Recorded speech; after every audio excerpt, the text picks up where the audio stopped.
Good evening, everybody.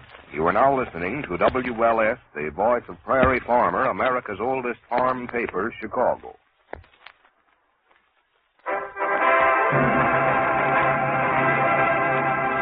The Johnson Wax Program.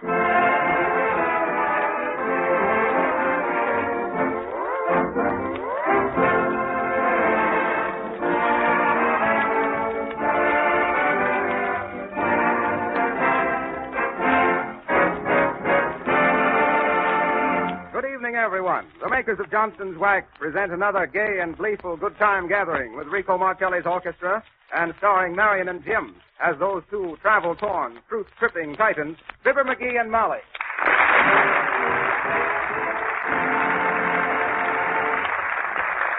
Marcelli starts it off with I Can't Give You Anything But Love. Give it, Rico.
Before we join the meandering McGees tonight, and while we're still serious, let me just tell you how you can keep your house looking more attractive and clean by taking 3 shortcuts in your housework.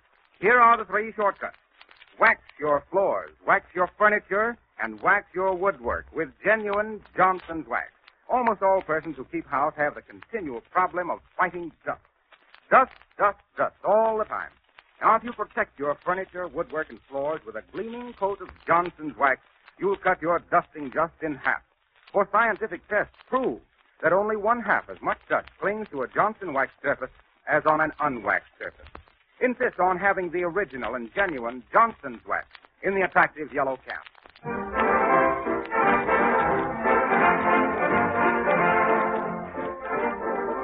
There is unwanted activity at the McGee residence at 79 Wistful Vista today. After flopping dismally on several jobs, Fibber has found an ad for an out-of-town job. He's going to apply for it in person. The faithful Molly is going along, too, naturally. Here they are, packing up for the trip. How many shirts you think I'll need, Molly? I don't know, McGee. Better take both of them. See now. Toothpaste, handkerchief. That might get cool. Socks. Quite a sock. Oh, I had a rabbit. His name was Bozo. Could hold mighty still except for his nose, though, with a high yippee and a zazzoo. Razor, hairbrush. 70 days, McGee. Hurry up. We'll never catch the train this way. And if we never did, I'd think it was a good idea. Oh, shucks, Molly, don't be like that. This trip's going to be the turning point in our lives. Turning point is right. We'll turn around and come back. No, sir. I'm just the fella for that job, Molly. Why, when they hear what a... Let's see the advertisement again. Here you are. Wanted. Smart, adaptable young man of good appearance for contact work and furniture trade. Excellent salary.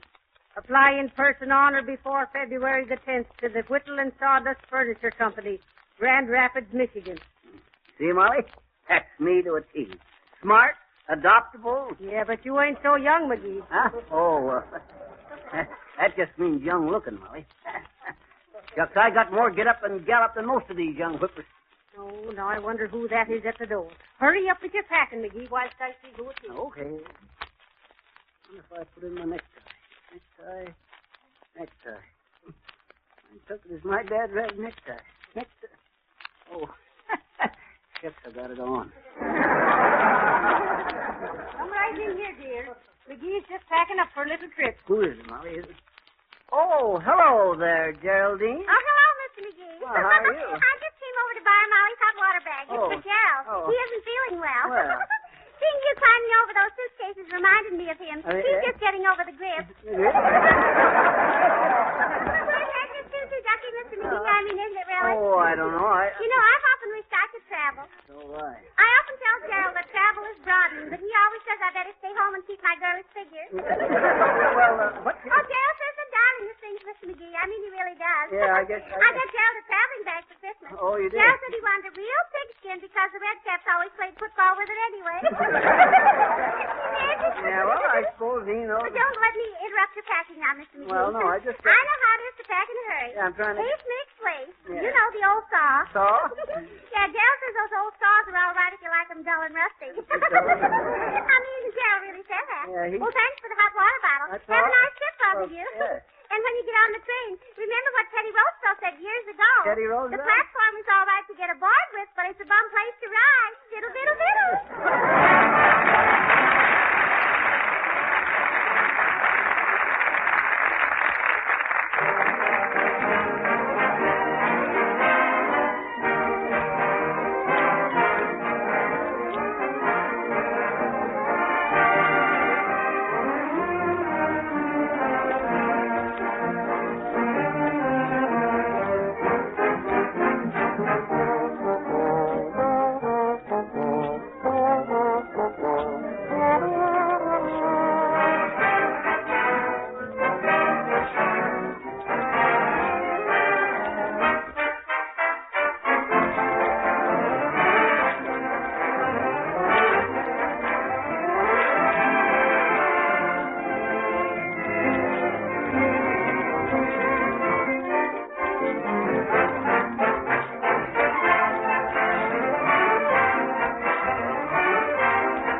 That was Martelli and his men playing Life Begins When You're in Love.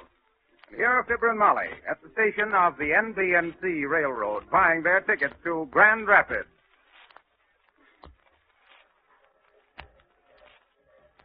Port, trains leaving for Mason's at Mugrum, Grand Rapids, wax the hatchie, wax the flurry, no points north, on track 7. That's it. Come on, Molly, let's go. Well, hurry, McGee. Give your bags to the porter. A porter? What, and pay him a nickel to carry that stuff 40 foot? No, sir, not me. One side, bud. And another red cap bit the dust. Hurry, McGee. Ticket? Does this train go to Grand Rapids? Yes, sir. 2 in car 79. Second car ahead. Ticket, please. Up you go, Molly. Up you go. Well, here we are, McGee. Car 79, and we're in number 12 seat. Oh, shucks, Molly, we just made it in time. Number 12, huh? Oh, here we are. Hey, buddy, get your feet off in the seat. We want to sit down. Well, heavenly days. It's 60 popular. Oh, hello there, Nick. Hello there, Peter. Hello, Cupid.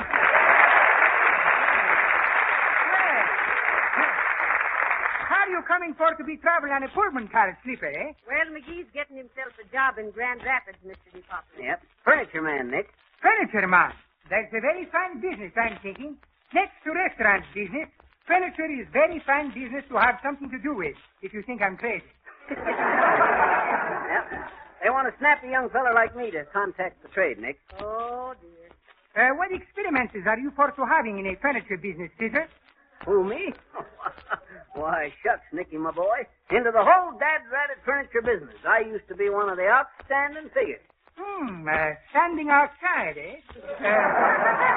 Choopy, when was Fizzer for to having these fine experiments with the furniture business? Well, don't be asking me, Mr. Cox. I don't think I ever told you about it, Molly. No. That was when I was in Jamestown, New York, way back in 1904. Or was it? No, it was 1905. Oh. Or was it 1903? Come to think of it, it was back in 1898.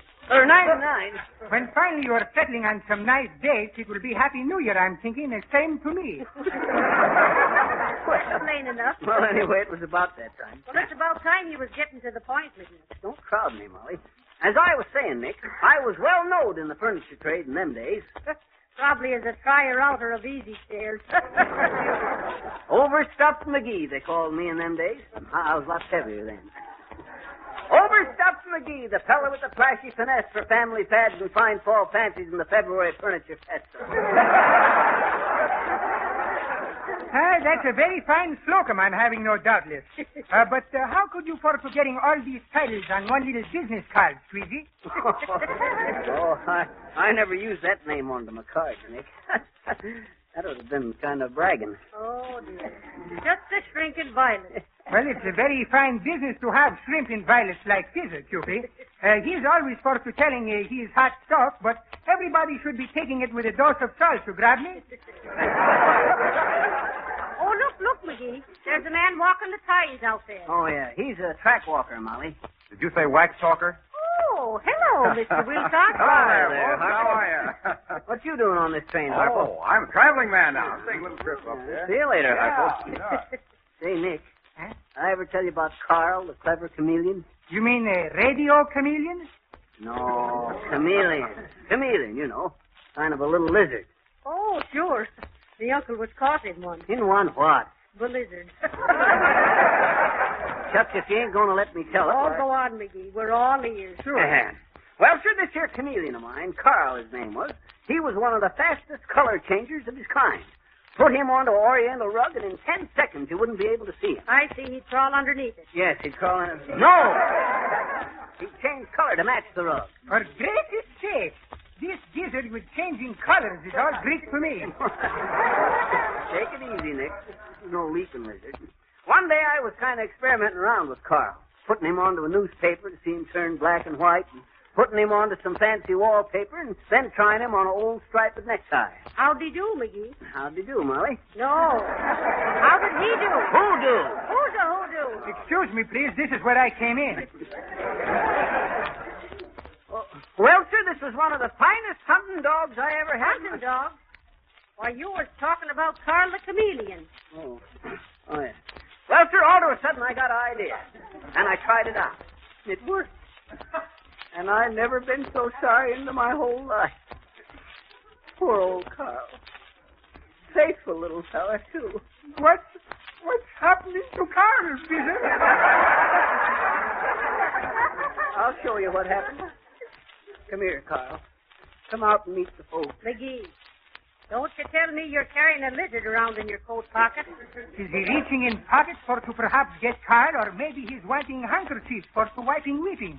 Don't get nervous, Carl. Easy now. Take it easy. Now, look, folks, when I open my hand. There. I don't see anything, McGee. Sure, I don't think so do I neither. Shucks. Of course you don't see nothing. Somebody put Carl onto the window pane one day, and since then you can see right through him.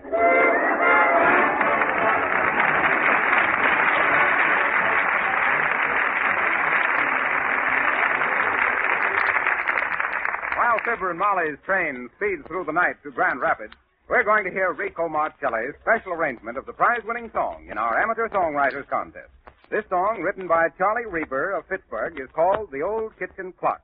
We think it deserves to become a real song hit in the near future. The fine young tenor, Clark Dennis, sings it for us. The Old Kitchen Clock.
heard of covered wagons and of the old spinning wheel, sweet memories of bygone days, all so real.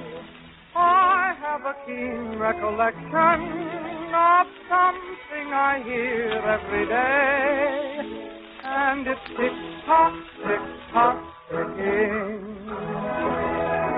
just ticking away. Just an old kitchen clock, and it never seems to stop.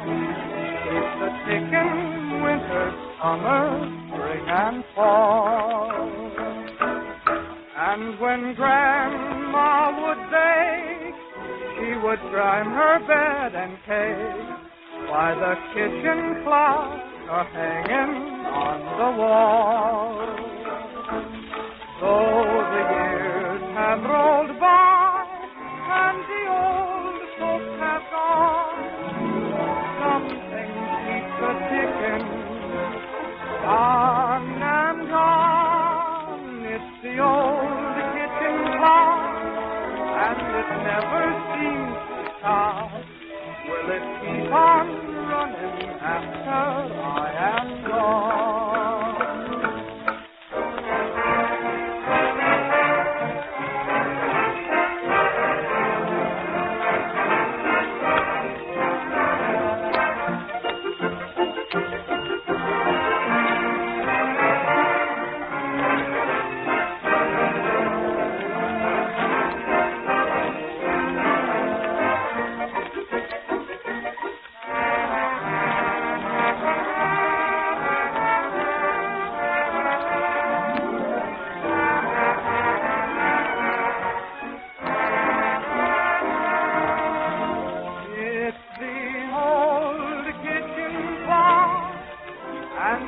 Never seems to stop. Will it keep on running after I am gone? After I am gone.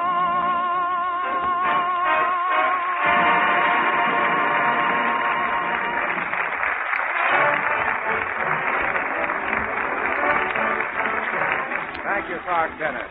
And congratulations, Mr. Reaper. Now, next week, Mr. Mart Kelly will play a special arrangement of another beautiful song, which was entered in our amateur songwriters contest. The song entitled Yours was written by Carlton Bates of Cambridge, Massachusetts. We think when you hear it, you'll agree that Yours is a beautiful number.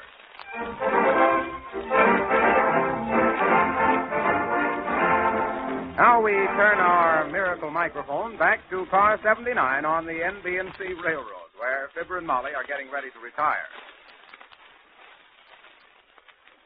Heavenly days, McGee. You mean to say we're both sleeping in that little bed? Molly, what's the matter with that? Where are you sleeping, Nick? I'm forced to sleep over here in Opera's berth, number 14. This one I'm thinking. Oh, I'm wrong. Excuse you, please, lady. Is your face red, I hope? This next one is number 14. We should be more careful, Mr. Populus. You woke that lady up. Well, she's unlucky for to be in number 13. Pipe down over there. Heavenly days. Let's go to bed. We're keeping everybody awake. Yeah. Well, good night, people. Sweet dreaming. Good night, Mr. Populus. Good night, Nick.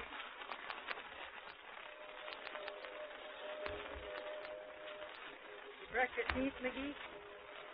Only the lowers, Molly. Go on, get in. Well, McGee, pull the curtains together. Excuse me. Hey, where in Punket do I hang my clothes? Well, there's a coat hanger hanging up there, ignorant. Oh, I got it.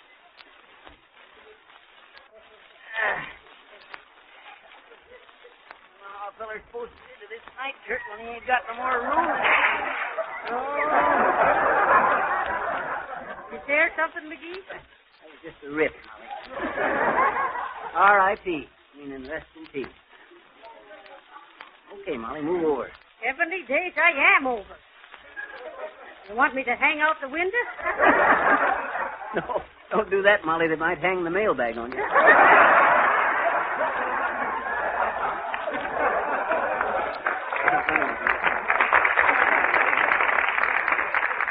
Come on now, get into bed. How can I get into bed? There ain't enough bed. Well, I told you to get another berth, didn't I? Just they used to make them bigger than this. This here Dad Reddit streamliner. Don't leave room for... Hey, Fibber. Huh? Better get your feet out of the aisle. Water's liable to shine them. You going to bed, Harpo? Yeah, guess I will. Got a big customer to see tomorrow. Oh, I see. Well, good night. Good night. Good night. Good night. Good night. Good night. Good night. Good night. Nice guy. Well, excuse me now while I climb up to my upper berth You're here. stepping on my hand. Oh, I'm sorry, Fibber. I'm off. Well, I'll see you in the morning. Okay. Now for a good, refreshing night.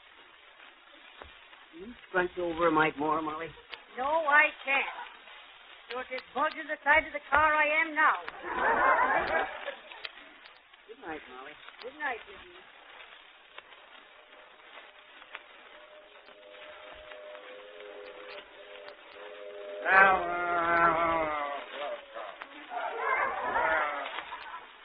McGee. What's the matter, Molly? Listen, there's Mr. Wilcox talking in his sleep. Johnson's wax, and I'm the guy that can do it. Harpo!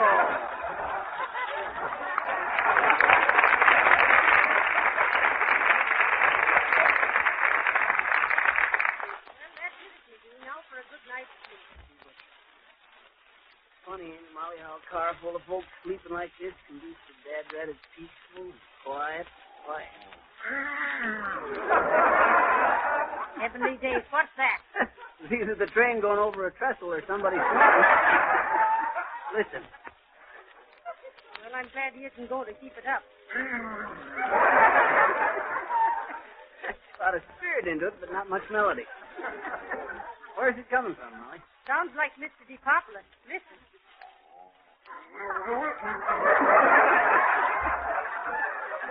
That's him, all right. He's snoring in Greek. Shall I go over and shake him, Molly? No, McGee, let the man sleep. There's more than we can do. Do you mind if I turn over, McGee? No, hey, wait a minute. Better let me get out first. Okay, turn over. All right. You can get back in now. I don't know if I can or not. You have to double up like that, Molly? I'm not doubled up, big nuts. I'm lying straight as a string. Somebody must have tied a knot in it. Very funny, McGee. Okay. Good night, Molly. Hey, Molly. Molly. Now for a little first class shot. Mama, I'm afraid up here all alone. Now, Evangeline, go to sleep. Mother's right down here. You're disturbing the other passengers. Oh, Mama, I'm afraid. Why, there's nothing to be afraid of, dear. Remember, the angels are watching over you. Oh, I'm afraid. Mama, can I come down there with you? Didn't Mother tell you the angels are watching over you? Now go to sleep.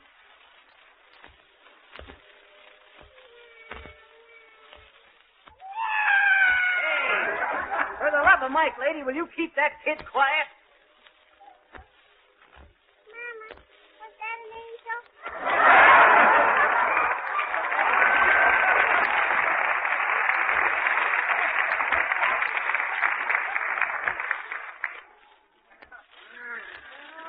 Heavenly days. I don't think that hardly describes the night. Who in Tunket's that snoring? Is that Nick, did you say? I believe so.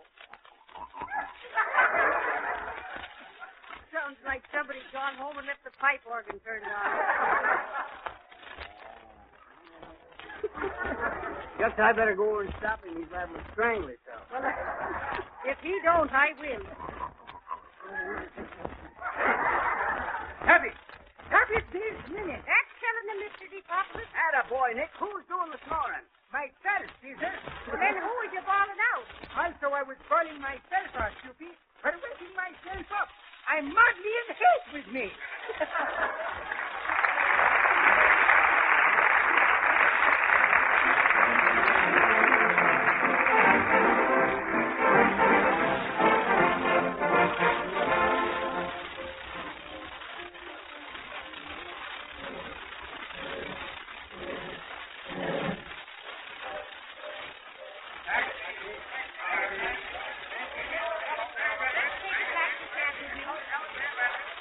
It'll be kind of expensive, Molly. I'll check the bags and we'll take a walk over to New York. Sure, it's good to get the air. Oh, don't be like that, McGee. It looks more important for you to drive up in a cab. Taxi? Take the back, Chester. Okay, I suppose so. Drive us to the Whittle and Sawdust Furniture Company, Bud. What? You heard the driver, the Whistle and Sawdust Furniture Company. And don't spare the hog. Hey, Molly? Wait a minute, mister. I didn't get the address. What furniture company was that? Whittle and Sawdust, and make it snappy, Susie. No, Whittle and Sawdust Furniture Company. Wait till I look it up in the book. I thought I knew every... rails, water, wax, We'll talk. whipple, winter. There ain't no such place in this town, mister. Well, ain't this Grand Rapids? Sure. Well, all I gotta say is you Michigan fellas ain't very smart. What do you mean, Michigan? This is Grand Rapids, Wisconsin. Heavenly days, we're in the wrong state. Oh, well.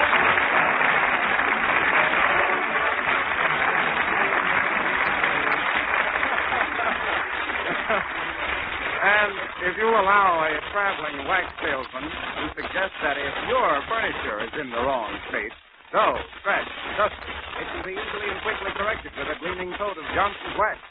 Notice how this wax cleans. At the same time, it polishes, removing dirt that's been accumulating in the pores of the wood for years, perhaps. Johnson's wax leaves a protective coat of beauty on tables, chair arms, and radio cabinets. This wax protection wards off scratches and stains and preserves the wood so it doesn't dry out. From the day you start using Johnson's wax on your furniture, floors, and woodwork, your housework will be easier. By the way, you'll find it very economical to buy Johnson's wax in the larger size can.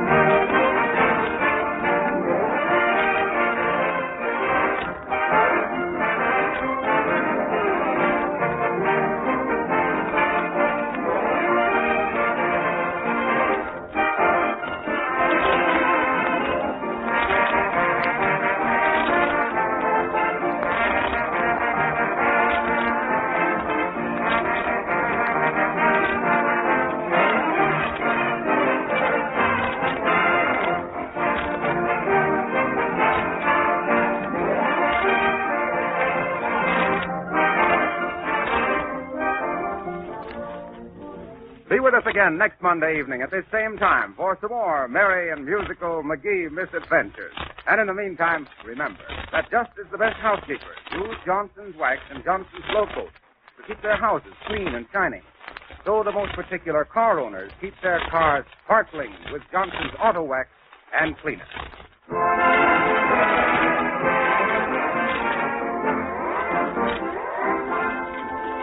This is that old rugged character, Harlow Wilcox, your wax minister, saying good night.